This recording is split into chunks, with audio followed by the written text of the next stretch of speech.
चरणामृत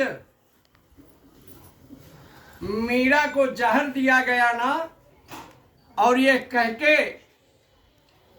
हमारे कन्हैया है ना, कन्हैया की तरफ करो, ये कन्हैया है, कन्हैया का चरणामृत आया है, मीरा को दिया गया। सबको दिखा दो, दिखा दो। तो मीरा ने क्या समझा कि मेरे कन्हैया काले काले हैं ना, सांवले हैं, तो श्याम वर्ण विष, श्याम वर्ण विष श्याम पादोदक मान लिया।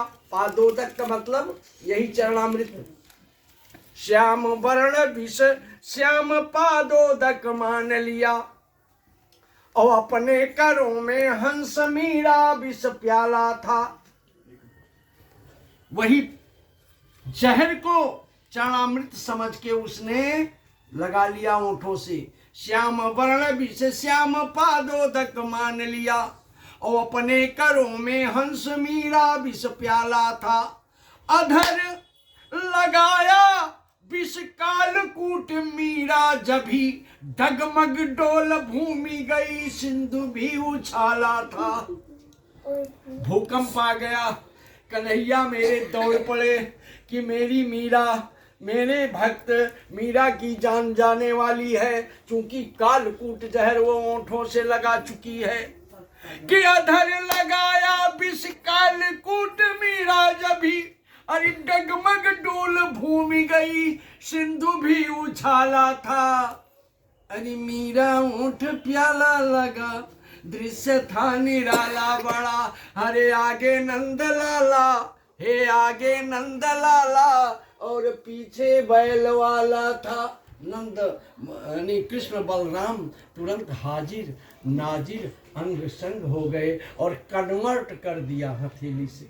जादू है ना प्रभु के हथेली में, जहर को अमृत में कन्वर्ट कर दिया, मेरा पी गई। इस तरह से भगवान, यदि हमारा आपका अडिग विश्वास है तो भगवान ऐसे ही रक्षा करते हैं जैसे मीरा की रक्षा की। अगर गलती से हम जहर भी पीने जा रहे हों और ये भगवान को समर्पित करके प्रभु आपका प्रसाद है, तो यकीन मानिए वो प्रसाद बन जाएगा, यकीन मानिए वो प्रसाद बन जाएगा अगर जहर को भोग लगा दे। तदीयं वस्तु गोविंदम तुभ्यमेव समर्पये ग्रहण सुमुखो भूत्वा प्रसीद परमेश्वराय। प्रभु आप निराकार हो, अंग संग हो, पहले सरकार जैसे भी हो, ये आपको समर्पित है। ये पहला कर्तव्य हमारा आपका है, तो वही जो भोजन होगा वो निश्चित रूप से अमृत बन जाएगा। ये मेरा कहने का मतलब ये है कि कुछ एक बात भी मेरी अगर आपने नोट कर लिया तो आज का हमारा ये पूजा करना, भगवान सत्यनारायण की कथा करना सार्थक हो जाएगा।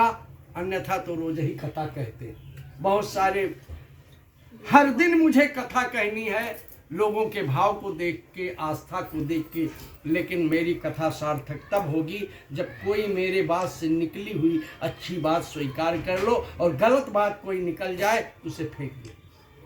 ये मेरी प्रार्थना है और मेरा सुझाव। गांठ खोलो जिसने बांधा, रख दो आरती। हे भगवान भोलेनाथ, किसने बांधा है उसको दो भाई। स्टॉप कर दूं? ये विनती करो, भगवान से प्रार्थना करो। है बहन जी, बहन हो ना, ये भगवान अब अगला आगमन एक बेटे का हो जाए, बस यही प्रार्थना करना है। हाँ, तब सोने होने की चीज मिलेगी बढ़िया। सोने की तब भी दी है पंडित जी, अब भी सोने की दी है। अरे भाई बहु लक्ष्मी है, कुछ भी दे सकती है, लेकिन हम हमारा पल्लू में लो,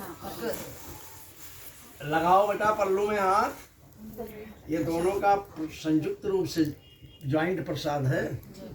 श्री वर्षस्वायुष्यम आरोग्य मिदाचो मानम मह्यते धनम धान्यम पशुम पुत्र लाभम सत संवत्सरम दीर्घमायु। मेरी भी यही प्रार्थना है जो बिटिया से कह रहा हूँ, ये भगवान अब की आऊँ तो बेटा होने पे बुलाना। अरे बंद करो भैया, ये भी